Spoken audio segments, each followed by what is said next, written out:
جی بھائی یہ غلط سوچ ہے. مدینے کے مسجد نبوی کے ستون سے جنگی قیدیوں کو باندھا جاتا تھا جو ایمان والے نہیں ہوتے تھے. مسجد نبوی میں ایک بدو اعرابی نے پیشاب کرنا شروع کیا. صحابہ دوڑے. اللہ کے رسول نے کہا کہ پورا کر لینے دو. اب جس کو برا لگا پانی لا کر ڈالو. تقدس ان سب چیزوں سے نہیں جاتا ہے. انسانوں کے دلوں کی عزت کرو. وہ آئیں گے، ضرور آئیں گے.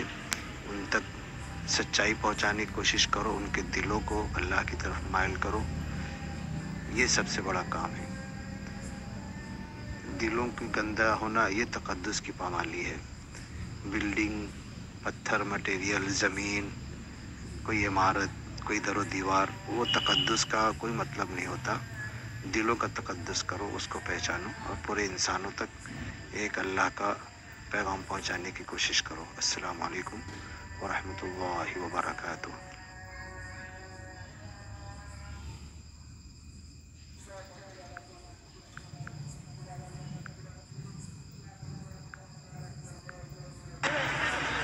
Turizm de o taraf kıyamet yakınlaştırdı.